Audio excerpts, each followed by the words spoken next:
Let me know next slide, okay, so I can move it.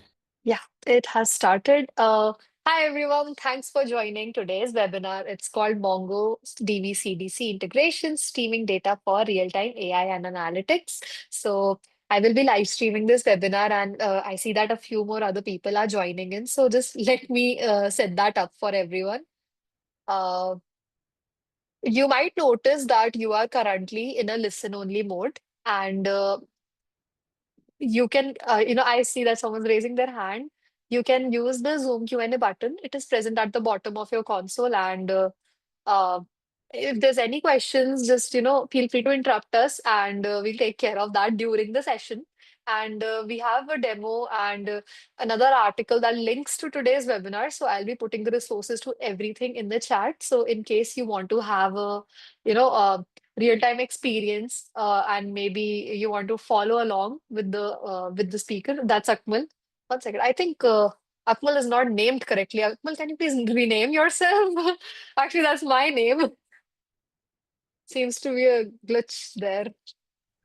I may have been sent.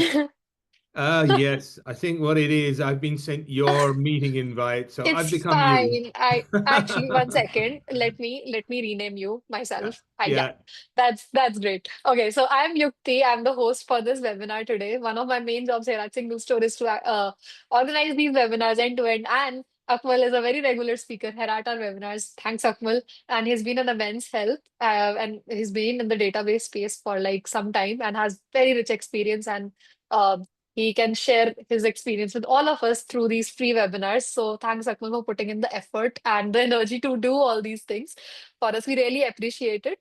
So the resources are all available with me. I'll be putting it in the chat again. Akmal, can you please go to the next slide? If you like this topic today, we actually have amazing topics that are coming up in the following weeks. So on 23rd April, we have Building Trust in AI Analytics, real-time meets data governance. So this is actually a partner webinar with Colibra. So we have a guest speaker from that company. They're joining us. So it would be, if this topic is interesting, feel free to, scan the QR code. It will directly take you to the landing page. April 25th, we have a webinar on DeepSeek, the new frontier in open source AI models. I think, Akmal, you are the speaker on this one, right? yeah. Yeah, so Akmal is here. So if you like today's session, feel free to join in on this session as well. And on May 21st, we have another partner webinar with building real-time data pipelines using SGRE and SingleStore. This is all interesting to you. Feel free to sign up. Even if you don't have the time to attend, just you can click on auto register or maybe sign up. We will email you all the relevant resources and the recording after the session. So just feel free to check it out. And Akmal, can you go to the next slide? This is the sign up page. Like this, if you scan this QR code, it will directly take you to the sign up page. I think we are giving away free $600 worth of credit. So Akmal can talk about it a bit more. I think it's very relevant to today's session. So feel free to check that out. And it's very easy to sign up, and Akmal will walk you through everything. So we really recommend doing it, during the session hands-on, because that way, if there's any doubt, you can stop us at any time and we can address it.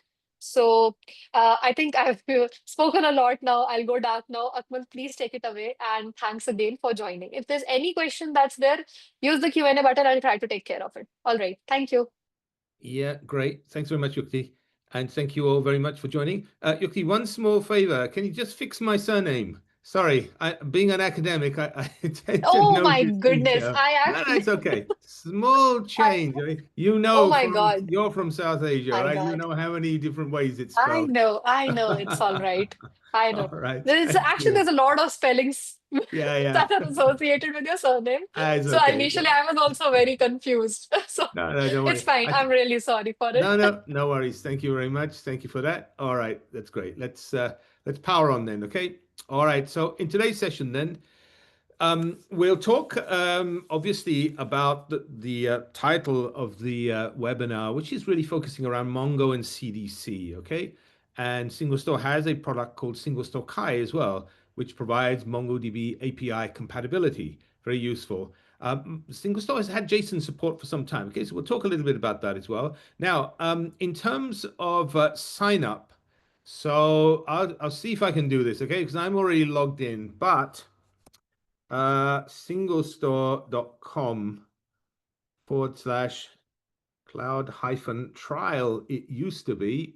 I will try that. And there we go. Let's, there we go. Hopefully you can see that. Let's just see if that works. Yes.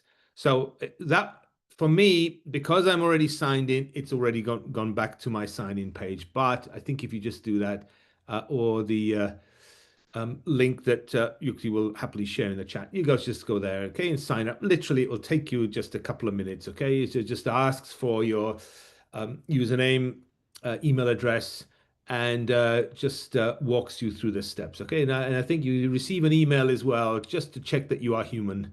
All right, so that's very useful. And then once you've signed in, it'll look something like this, okay?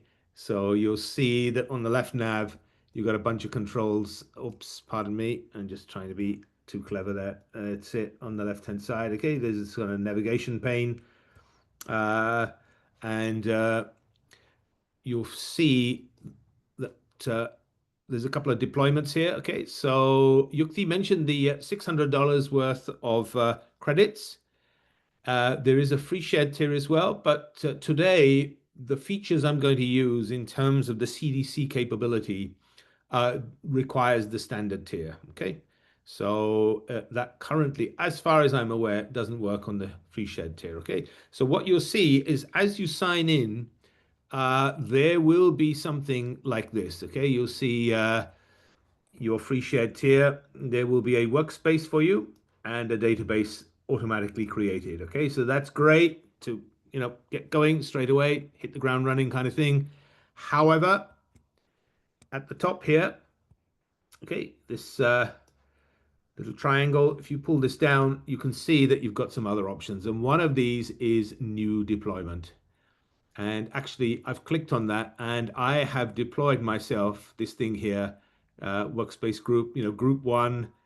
I'm currently running on US East 1, North Virginia, active workspace. So essentially, what you can do here with this new deployment, you get the option to provision yourself some additional resources, this standard tier. So you can see that my free shared tier is ghosted out because you're only allowed one, and I'm already running one. But the standard tier, okay, and you can choose your workspace group name. You can take the default there. Your cloud provider, I'm going to be using AWS today, but if you wish, you can run on GCP and Microsoft Azure as well. Choose your region.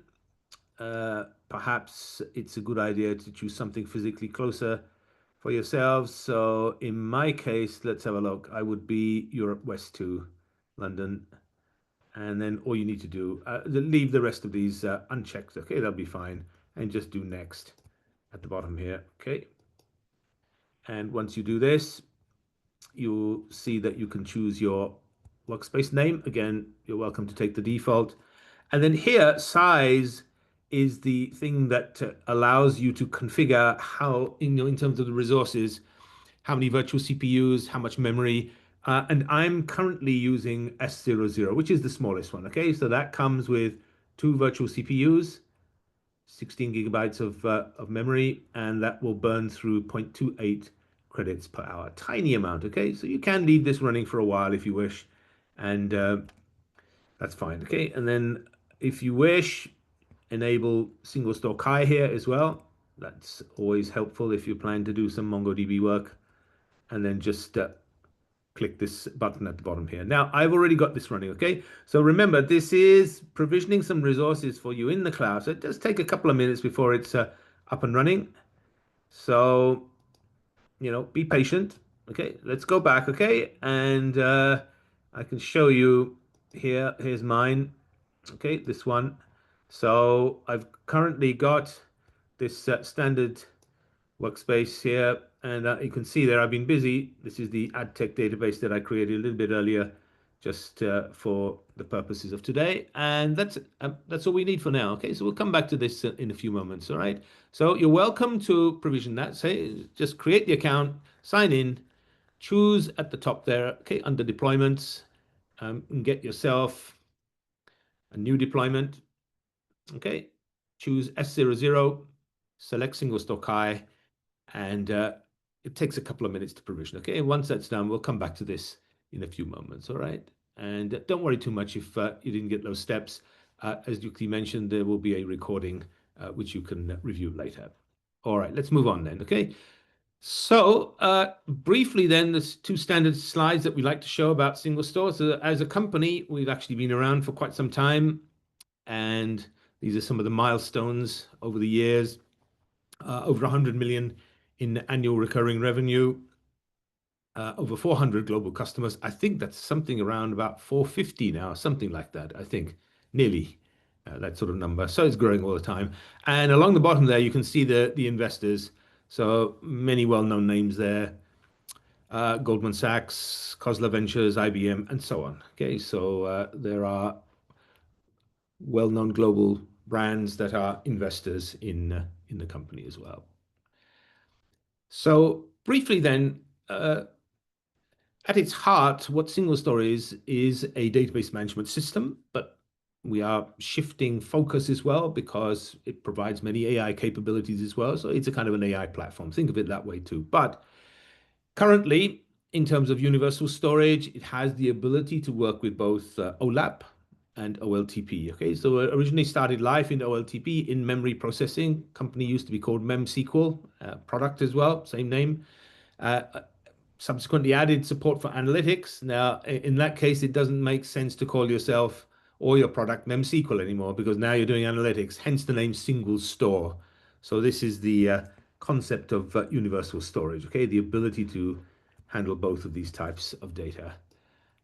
So we have the ability to work with a variety of external technologies, streaming data, okay? And we're going to look at an example today of that. So Kafka, for example, if you want to work with Apache Spark, we've used that in many previous webinars. You can load data from many external sources as well, S3 buckets, Hadoop, HDFS, and so on. And the animation here is showing this concept of pipelines. So you can ingest vast quantities of data in parallel at scale from these external sources into SingleStore and be able to run both analytics and do online transaction processing. So we do work with the major cloud providers in the Western world. Okay, so today I'm going to be using AWS. Can run on-prem. Some customers do that for various reasons. I think legal and other reasons they are required because they're not permitted to use the cloud. So that's fine too. And SingleStore store data types. Okay, so at its heart, it started life is relational, but does geospatial as well. Full text search. Yuki and I did a webinar in December covering the latest developments in the latest release of the full text search. Interestingly, a couple of customers also using it for key value. A little bit unusual there, but you can do that. JSON, okay, which is really a little bit of our focus today. Time series, which is one of my favorites, simply because of the demos that I like to build around that. Vectors as well. All right, so the important thing about vectors is that vector support has been in the product for a number of years, since 2017, actually.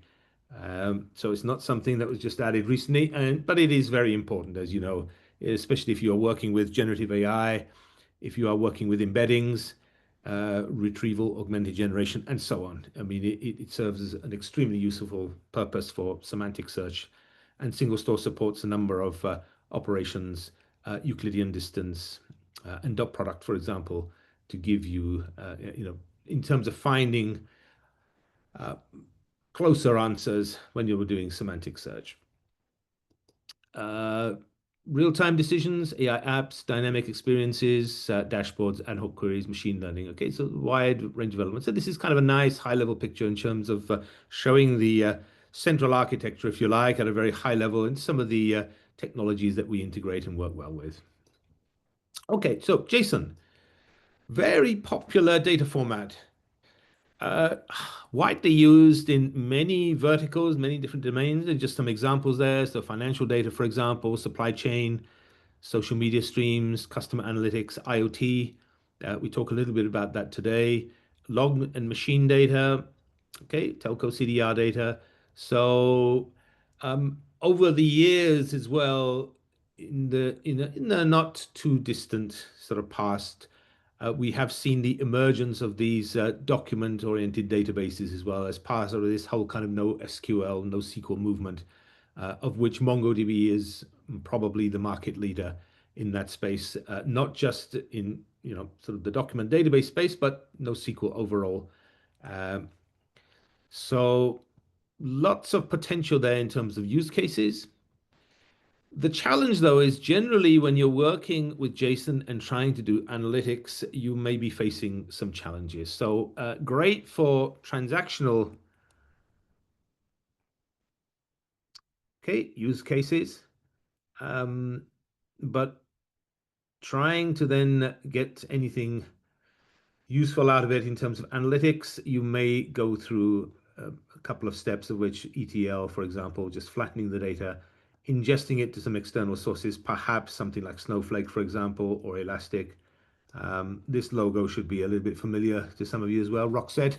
So acquired by OpenAI last year in order to get, to do analytics on this. So a little bit challenging. So increased data transformation. So you can see there's a number of steps now that we have to go through in order to get anything useful out of it.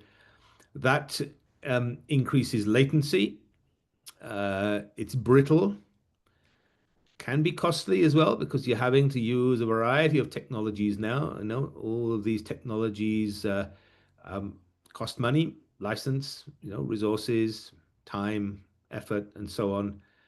Massive effort to update, change the queries. Okay, and so if you want to work backwards as well, it becomes a challenge too. Okay, so there's some practical problems with this approach. Okay, that we try to solve with SingleStore.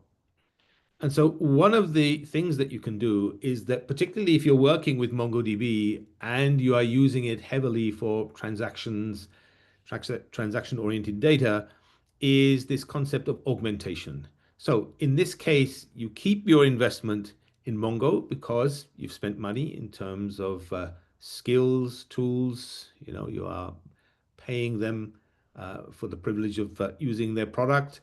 And for those type of applications, it's fine.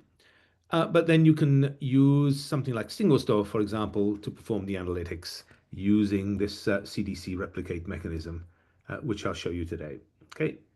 So SingleStore, as I mentioned a little bit earlier on, has this concept of pipelines, which has been, around for some time. This capability has been extended to provide this type of use case now as well, in terms of taking data from a source such as Mongo, being able to replicate that into SingleStore and keeping that link live. So as long as that link is up and running, any changes or new data that arrives on the Mongo side will get propagated into SingleStore as well. Okay, so that works well. And using SingleStore for analytics. Okay, so that's a very useful use case in terms of if you don't have the opportunity to perhaps replace Mongo completely, you want to continue using it for various reasons, both business and commercial and so on. That's absolutely fine.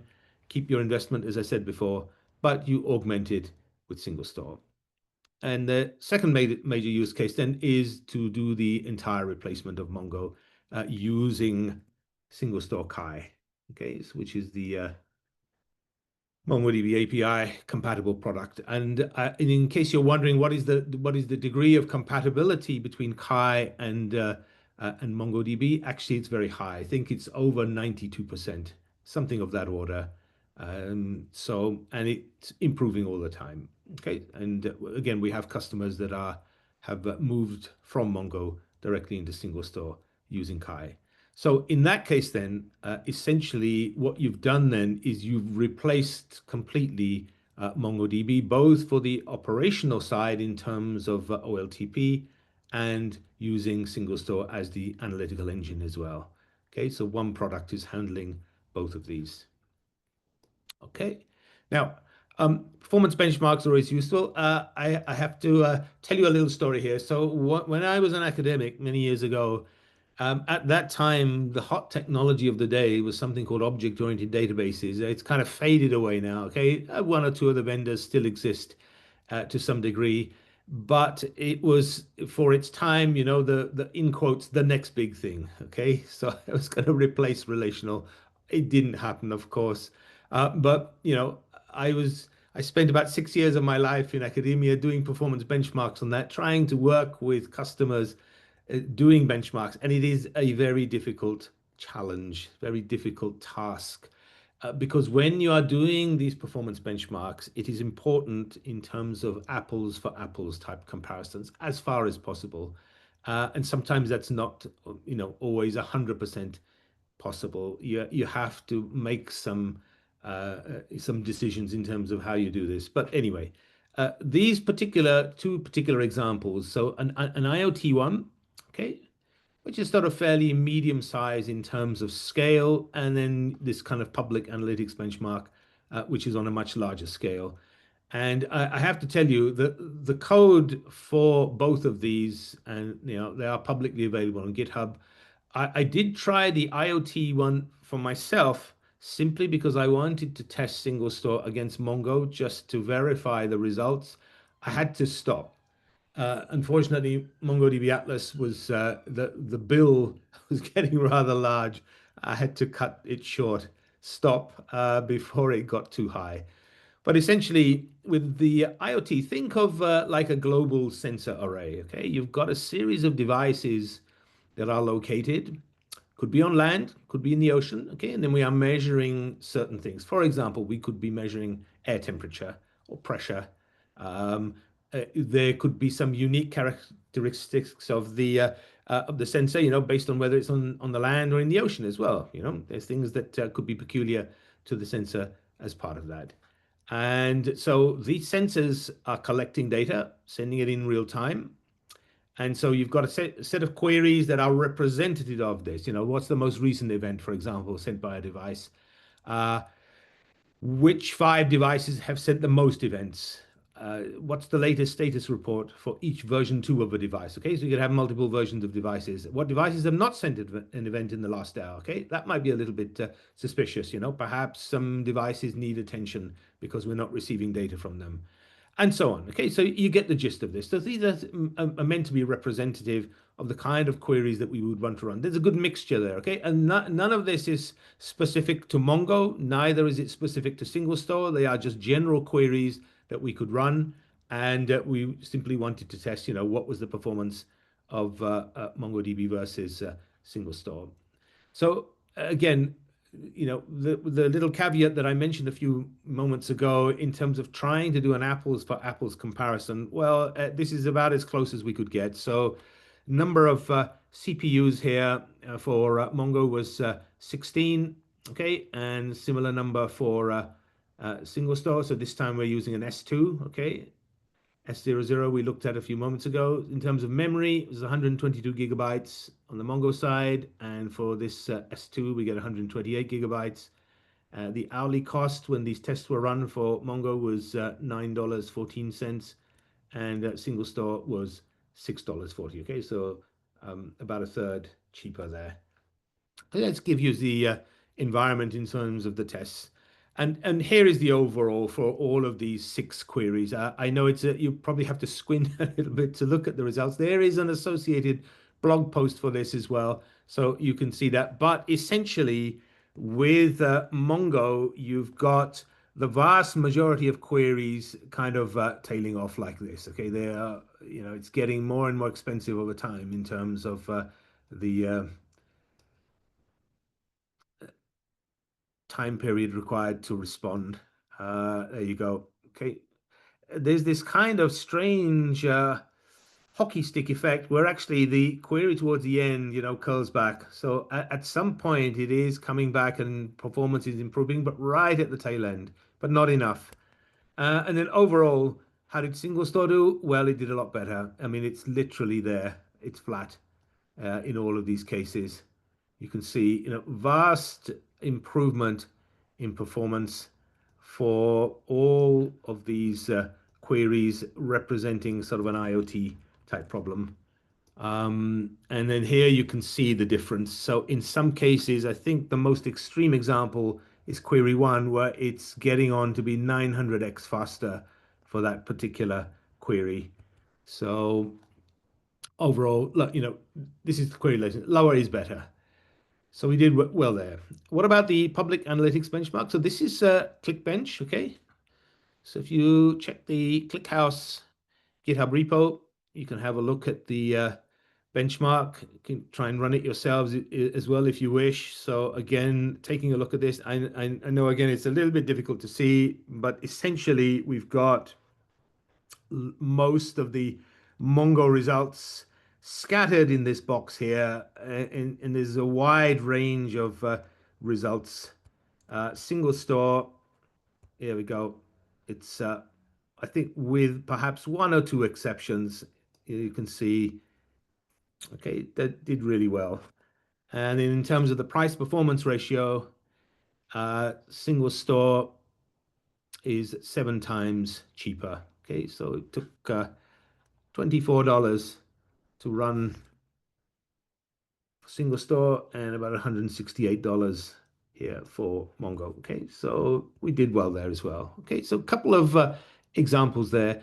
Now, at the end of the day, one of the lessons that I learned, certainly when I was doing my performance benchmarking, is that the best benchmark is the user's application. Okay, so these are representative in terms of publicly available tests that you can run. However, do run your own tests, evaluate for yourselves, and determine if the SingleStore is going to be a good fit for you. Okay, now let's take a look at the integration of the CDC, and let me show you an example of how we could utilize CDC, bring data across, and even some simple kind of analysis of the data, some visualizations, okay, which I'm going to do using Metabase. So Yukti will share the article with you, which I think is this one. Okay, so this is streaming data from MongoDB Atlas to SingleStore Kai using Kafka and CDC. And there is an associated GitHub repo. Okay, so there is a Jupyter notebook at Kafka cdc.ipynb, and there is a file with some SQL code as well. Okay, and the article itself contains 4 queries as well that we can run. And so the means that you load up, yes, so here's a Mongo cluster Can I running. please interrupt you for a second? I'm Yeah, so sorry. We have a question from George Williams. It seems a bit interesting. So they say yeah. that how much SSD was configured for the benchmark machines, or does that not matter for either MongoDB or Kai in your test? So So sorry, repeat that, please, Yukti. how much SSD was configured for the benchmark machines, or does Oh, that not matter for either MongoDB or Kai in your tests? I think it's NVM. There is a link to Jason's blog post that describes the technical detail. So I tell you what, after this event, I'll find the link to the blog post, and why don't you send it as part of the follow-up email, because it's got a far more information than I have shown here today, and that will be very useful because that will be available to everyone then, and you'll be able to see the exact setup and configuration as well. Okay. So that might be the best option. So that's a good question. So if we go back here, let's just check here. Okay, so that you can see, I think there is somewhere here. There may well be a hidden slide.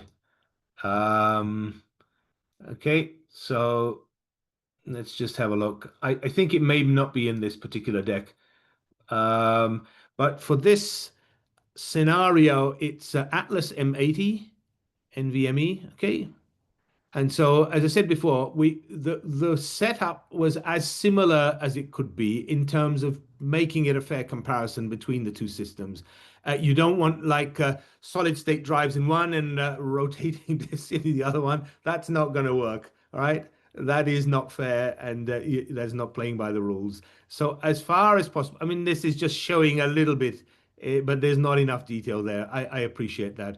But I can confirm that I know that as far as possible, the two environments were as similar as possible. You can see there's not quite the exact same. So the level of memory is slightly different, for example, but the virtual CPUs are the same. And in terms of the SSD configuration, I believe it was as similar as possible. But great question. Thank you very much for that. That's a very good point. And it's important that, when you are conducting these tests, if you do a kind of a like for like, apples for apples, as they say, it's important, for both systems, okay? Not only for yourselves, but for the competitor's product that you're trying to test as well. Great question. Okay, so and Yukti will show you this. So all I will say is, if you want to run this along, by now your standard tier should have provisioned itself and should be up and running. And so there is a Jupyter notebook here. You just need to download that. Okay, and then from your left nav, okay, if you go to Data Studio here on the left hand side, okay, and then you'll see that you can see I've got a couple of tabs open, but essentially what you want to do is, if you just go here where it says new and then select import from file as the option, that will allow you to upload that Jupyter notebook into this environment. Okay, and then you'll be able to run it. So I've already done that. And here is the notebook. Okay, let me just get rid of my arrow there. And the other thing to do is just check that you are running the correct standard tier here, okay? So in this case, you can see that actually it's currently pointing to my starter workspace, which actually is fine, because this particular notebook, it's not doing anything locally within the SingleStore environment. We are just simply using this as a kind of a data loader. So that's absolutely fine. But in the general case, where you are actually creating databases, accessing tables, you want to check that this matches the environment that you want to access, okay? So one of the nice things here is that because these are Jupyter notebooks, and of course, I can connect to SingleStore and I can do stuff there. Equally, in this particular case, I am not connecting to SingleStore. So all I'm simply doing here is a little bit of a couple of libraries here. So PyMongo, Kafka, Python, okay. And then I'm just doing some imports here. Okay, from Kafka, import Kafka consumer, and from PyMongo, Mongo client. And then here, and yes, I know my admin and password are visible. I promise I will change those after this event. Don't worry too much. Essentially, we are just using a try kind of catch loop just to connect to this Mongo environment, which is running over here in the cloud. Okay, so this is Atlas. And I am just checking for this database called AdTech. Okay, if it exists, drop it. And then just tell me that you have connected successfully, right? And in case there's any exceptions, just put a message out. So in this particular case, you can see that I ran this a little bit earlier today, 4:30 or so. I was able to connect successfully. So all you Is need to it do is, okay if I interrupt you again? yeah, go ahead. So basically, there's a question from Yes. Chandan. They say that if the data set becomes massive and exceeds memory limits during aggregation, how would you mitigate that?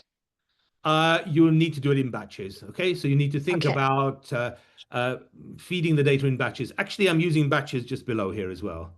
Okay, so I'll show you that in just a moment. All right. So there's various strategies. For example, you could stage it, right? So you don't, if you've got an awful lot of data, terabytes or petabytes of data, this approach is not going to work very well, right?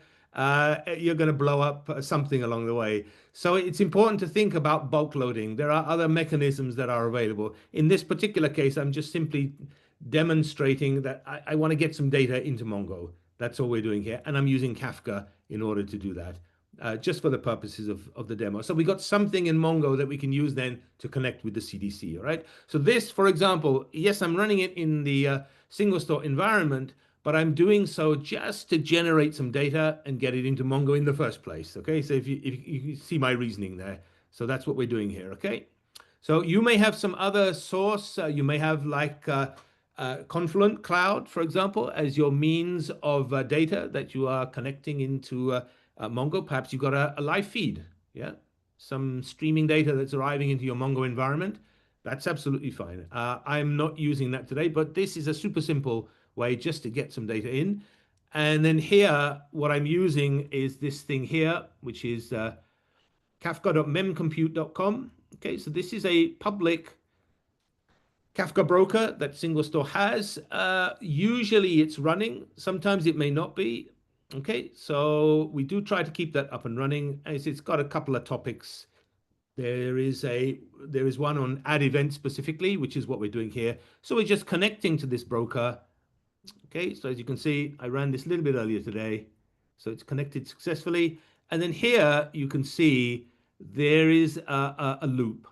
So I've set this to a very tiny number, 100 iterations, okay? Create 100 records from this Kafka feed into Mongo, all right? I can change that number. I could change it to 1,000, 10,000, I can make it much bigger, but obviously the larger the number, the longer it's going to take. There is something that I wanted to show you, okay? So I keep the number down. And you can see here that, again, I've batched it, and I've set a batch size of 10. So there'll be sort of 10 into 100, 10. So this will run 10 times, okay? Just to kind of help the flow a little bit, right? So again, think carefully about how you want to get the data in. And then if this is something that you're interested in, obviously you want to work with SingleStore, we'd be happy to help you, okay? And advise you on strategies, how to get massive quantities of data in. But this is just simply the purpose of getting a little bit of data into Mongo, okay? And I'm going to use this again as well. So here we've got the structure of the data, what it looks like.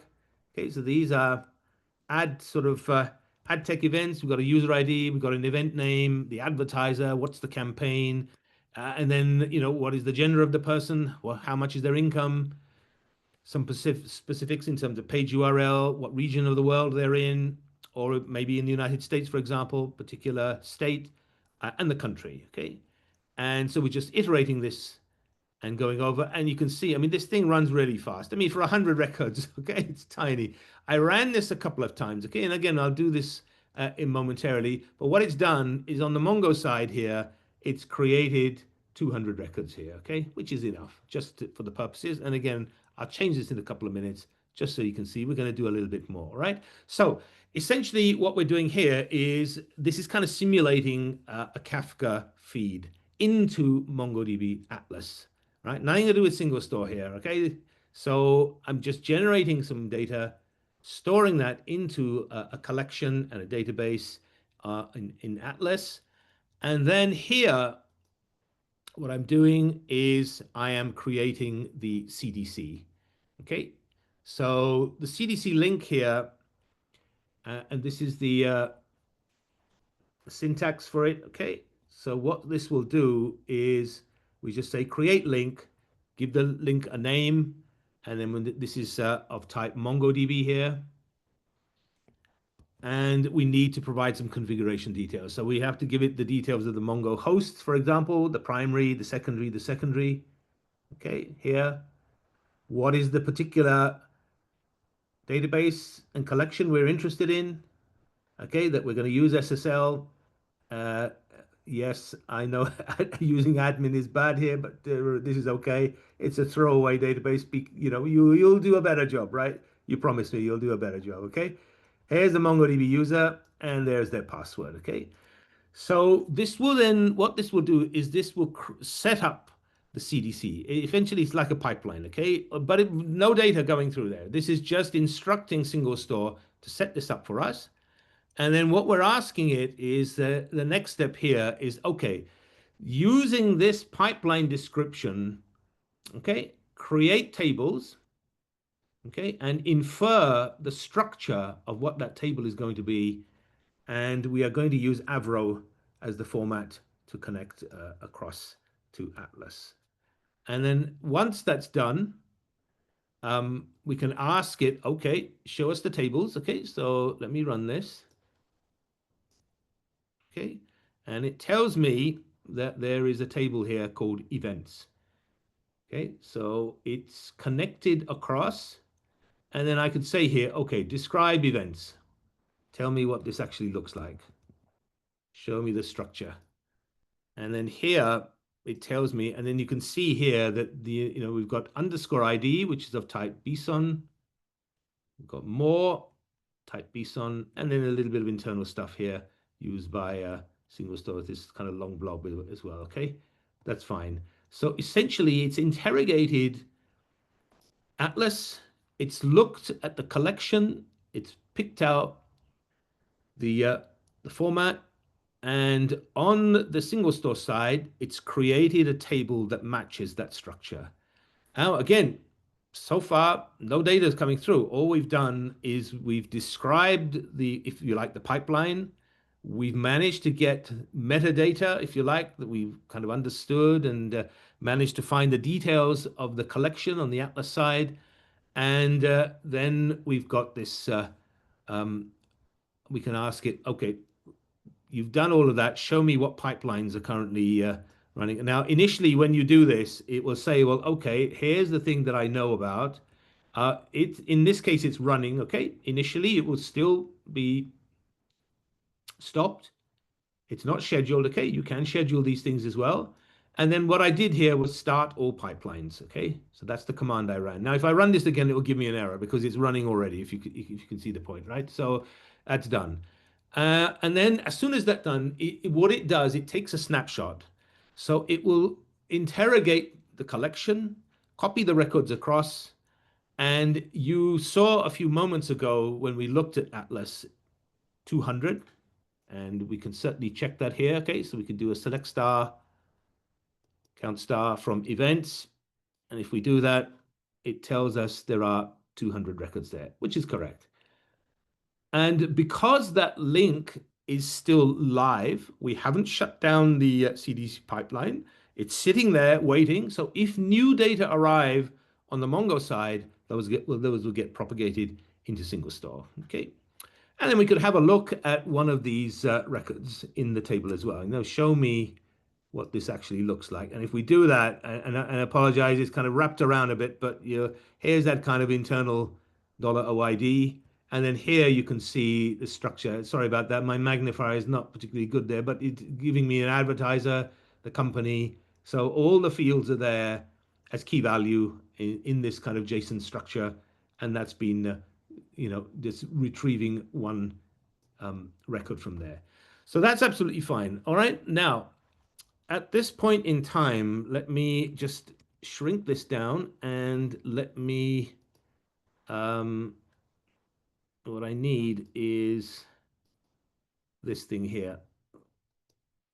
Okay, which I think I need to log into. Hopefully you can still see this. So here, what I've done is, this is Metabase. This is the free version, the open source version. This is running in a separate environment. It's running in a Linux virtual machine. And what I've simply done is set up the connection details from here to SingleStore. And so here I've set up some visualization. So you can see, again, it recognizes currently that there are 200 records. And I've created a few charts here. So here's a pie chart, events by region, okay? That's fine. And then I've got a few other things, events by top 5 advertisers, and then gender and income here as well, for example. And currently, because this is the open source free version, this thing here, it's refreshing the data every 1 minute. That's the smallest unit of time that this can be set to. I think you have greater control in the paid version than the enterprise version of this, but this is fine for this purpose. So currently you can see there's nothing there that's coming through. So if I switch back and let's create some more data. Okay, wrong window. Sorry, not this one. Thank you. You don't want to see my calendar, I think. Nothing interesting there. Let's have a look at the window. So let's take a look here. There we go. All right, so here, let me switch back to the Jupyter Notebook, and let's make this bigger. All right, so we'll go down to the bottom here. All right, so let's take a look here. Max iterations. Let's increase this to say 10,000. Let's see how long that will take. And again, let's make the batch size a little bit bigger. Okay, let's say 100. Actually, let's do 1,000. Okay, just for the purposes of of time. We'll keep an eye on the time. We need to allow some time for questions. So we'll add. So we've got 200 records already. All right. So we're going to add another 1,000, and we're going to batch them in lots of 100. All right. Let me just run this. All right. There we go. And currently it's running. Okay. You can see there. It's 7 seconds, 8 seconds. There we are. That didn't take too long. About 9 seconds to run that. That's fine. And then here on the Mongo side, if we refresh, that should tell us now that there is 1,200. And indeed there are. Here we are. We've got 1,200 records here.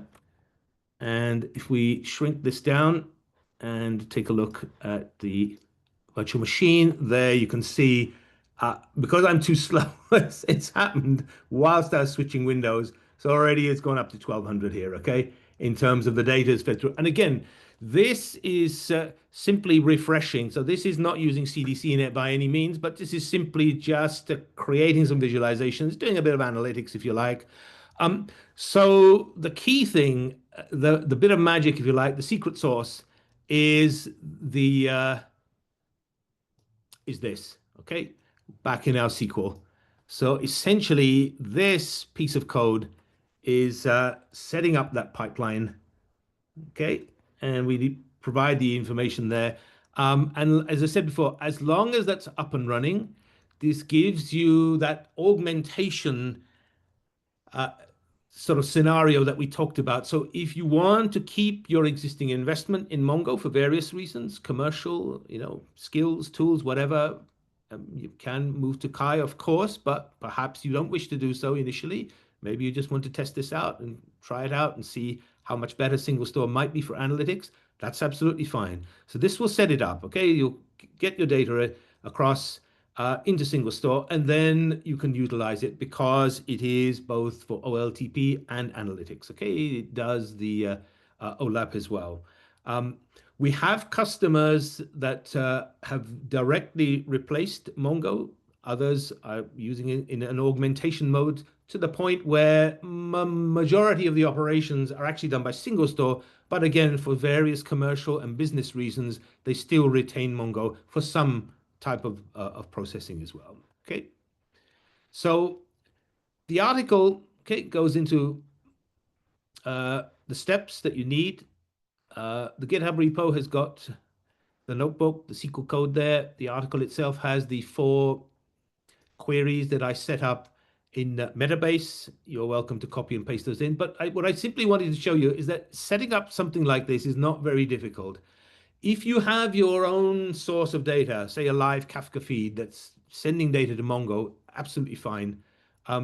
We can connect to Mongo. We can use the CDC to get the data across to SingleStore. Again, if you've got vast quantities of data to deal with, there will be some strategies. My colleagues, the SEs, will assist you in that process and help you because this will work at a reasonably sort of small to medium scale. But obviously, if you're dealing with huge quantities of data, hundreds of gigabytes, terabytes, or even more, then this strategy may not be the best approach. But initially, getting the data in and then using the CDC perhaps as the means to continue the replication, that might be something to think about. Okay, that might work. Okay, so let's go back. And the other thing, quick points to note is that, the title of this presentation talks about CDC. It also mentions analytics, okay, which we've looked at. AI was the other kind of keyword, buzzword as well.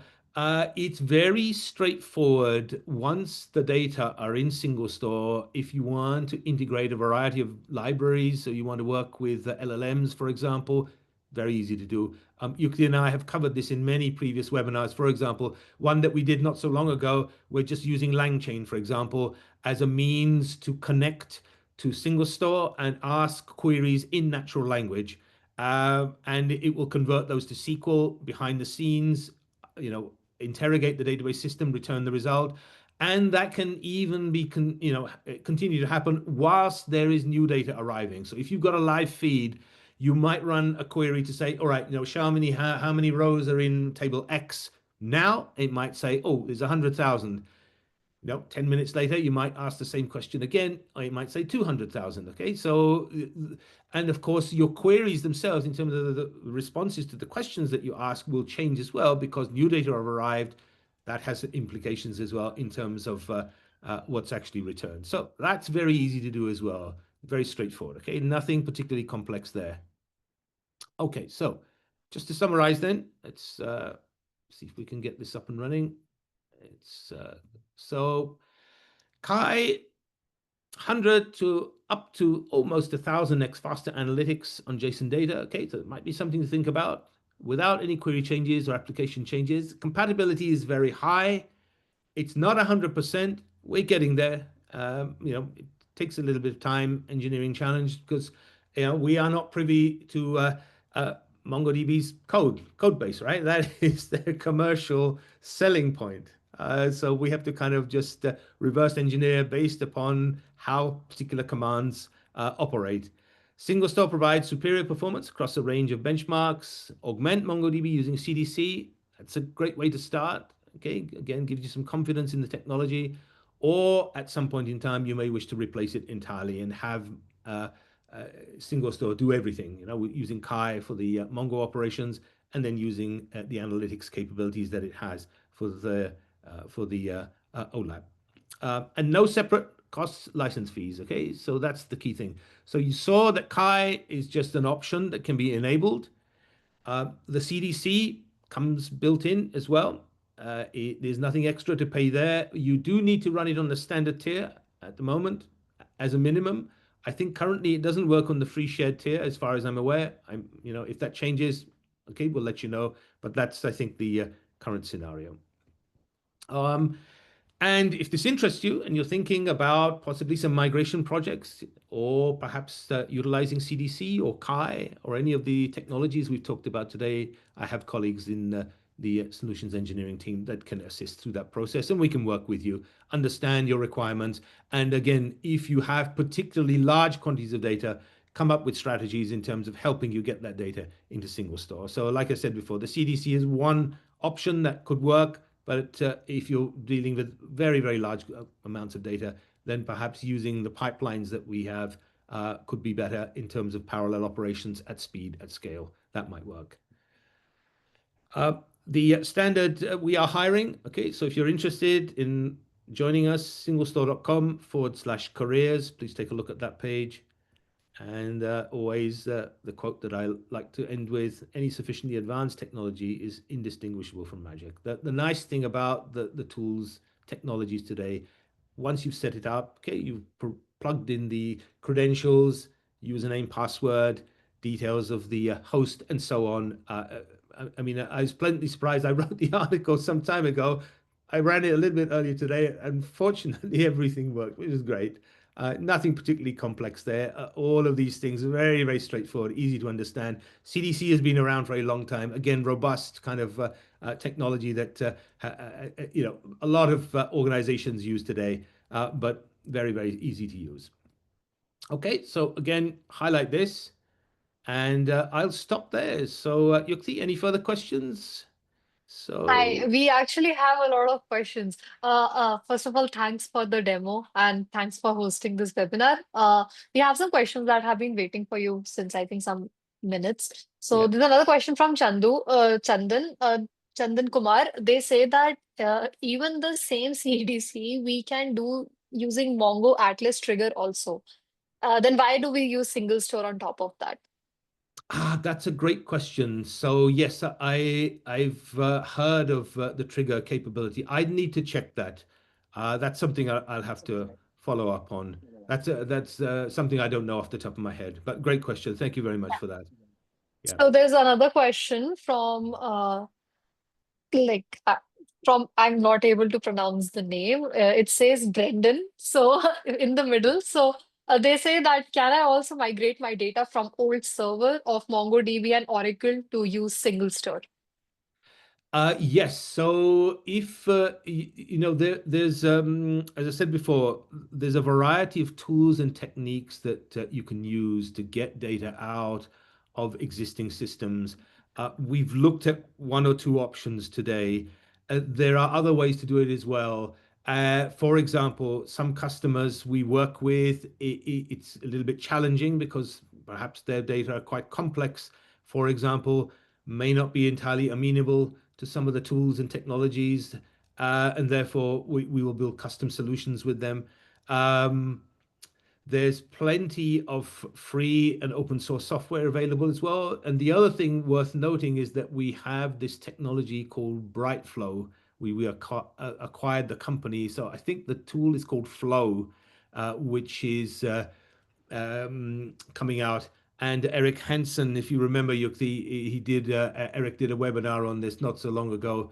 The Yeah. recording, again, we can send with that. That is something that might be far more useful. So the CDC that you've seen today, there are kind of two variants of this. One is available for Mongo, one is available for MySQL.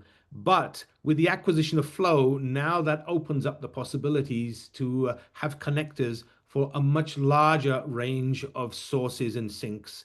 Um, the sink obviously would be SingleStore, right? That's where you want to get your data. But now, beyond just Mongo and MySQL, there are lots of other SQL, non-SQL, NoSQL products that you should be able to connect to using something like Flow. Again, that's another option. Plenty of possibilities. Again, reach out to us, okay? And if we can discuss this with you. Have one of the my technical colleagues discuss your specific requirements, and we'll find the best fit and the best way to do this. Right. So there's another question Yeah. from Chandan. They say that can I migrate my data from EBS to Mongo? And what is the downtime? What about the performance for Upsert? Sorry, And which can one was they, that? EB? I'll just repeat the question, Yeah. data from EBS to Mongo. And what is the Ye- downtime? What about the performance for Upsert? And there's another follow-up question by them. How can I group my raw data here? EBS, I'm not familiar with. Okay. Okay. Yeah, yeah. Sorry about that. If The you acronym. can, like, they can, like mention it in the chat. We can actually take up another question. There's a question from Travis. He says that, are you compatible with Cosmos DB? Cosmos DB, right, that is from Microsoft, isn't it? And Microsoft, as far as I understand, I mean, originally that I think started off as something called Document DB, and then subsequently added additional capabilities as well. That is Mongo compatible as well. So if you have data, for example, in Cosmos DB, and you're using it like a Mongo replacement or a Mongo sort of compatible system, if it supports the majority of Mongo commands, for example, yes, we should be able to work with that as well. If it behaves like a MongoDB, we should be able to connect to it. That should be fine. But again, Right. there are always challenges in these environments and situations because keep in mind that the product your target system that you want compatibility with is Mongo, right? I don't think anyone has got a product that's 100% compatible. There is always some specific things that the vendor does, some secret sauce that they have, some commands that may not be fully implemented. So as I said before, I mean, we've done a good job. I think we are over 92% compatible with MongoDB, but you can see we're not 100% there. So again, reach out to us, okay? And we'll understand the specifics. So if it is Cosmos DB you are using today, for example, we can work with you and figure out what's the best way to get the So data. there are two more questions Yeah. regarding being basically it's around compliances. So what is the compliance story? This is a question from Peter and Travis. I can club this in one question. They Yeah. said that what is the compliance story for single store like PCI, FedRAMP? Travis asked the are you FedRAMP? So if you know anything about it, just let us know. Yes, yes. So actually, there is I think somewhere if you just do a Google search, single store FedRAMP compliance, for example, okay, you'll come up with data security, for example, and that shows uh, somewhere. So this is ISO 27001, SOC 2 Type 2, and so on. There's a whole bunch of things here. This is, yes. So for questions, it does actually provide a specific email address, compliance@singlestore.com. Okay, so just drop an email, and someone more knowledgeable than me will be able to contact you. But we do have a lot of these. It's simply because the range of customers that we work with, and we work with government level, and some highly regulated industries as well. Customers work in those, and therefore they need certain levels of security and so on. And so we do have various levels of. There is somewhere, I think, on our website a complete list of this. My apologies. That's a great question, by the way. Yeah, So that's amazing, actually. So, yeah, if let me just uh, see if you're done any. answering this question. Yeah. So let's have a look. Yeah, security. There's an entire security program, certifications. Um, there we are. I think this is slightly better. Encryption, audit logging, privacy, for example, GDPR. There's a whole bunch of things here. But yeah, so please, either the compliance at singlestore.com or privacy at singlestore.com, if that's something that's important to you, just drop an email to either of these and we can follow up with you. If you list the specific certifications or the levels of compliance that you're looking for, and we'll get back to you and You confirm. can CC us as well. We can, make sure it gets Yeah. followed up. Yeah. So yeah, Akmal, there is the follow-up for that EBS term. Some Yeah. people have responded. Thanks a lot for that. They have said that it's called Elastic Block Store, and someone has actually even said that it's AWS Elastic Block Storage. So if that gives you Oh, more okay, okay. context, yeah, you can. AWS. Yeah, Okay, okay. yeah, Sorry. Yeah. My brain. I have heard of it. it's fine. Again, It's off the fine. top of my head, I don't know the answer. But again, drop us an email, okay? Okay, And we can follow up. sure. Yeah. Yeah. All That's right. So great it question. seems Yeah. like we have crossed the time now. So thanks everyone for these amazing questions. We really appreciate it. And we Yeah, yeah. hope to see Great, you for great. the actually it was such an amazing session. We had so many amazing questions. So thanks for that. We really, really, really appreciate it. And we have amazing sessions that are coming up. So if you like today's session, if you may have time, feel free to tune in and we will be happy to host you. And if there's anything we can have a conversation if you want to uh, Yeah. engage with us more. We also have a Reddit channel. You can join that Reddit community. We even have a Discord forum. I can include those in the follow-up email. So thanks for tuning with us today. And this was amazing as a session. Thanks, Akmal, for organizing this. And Yeah. this Yeah, was great. really fun Yukti, today. please, I forgot all about our Discord channel. Thank you very much for Oh, mentioning no, that. it's all That's a right. great It's way. fine. And that incident, if you want to interact with us, yeah, please go there and ask your questions there, because that would be an awesome way for you to register your question, and we'll be able to follow up with that in much Yeah, more. we even have a networking channel there. So if you guys want Great. to talk to Thank each you for other that. as well, because it's a small community that actually regularly attends our webinars. So if you want to interact with each other as well, feel free to you can use that channel. So yeah, that's there. So thanks everyone for tuning in, and we will see you next week. All right. Thank you, everyone. Bye. Great. Thank you.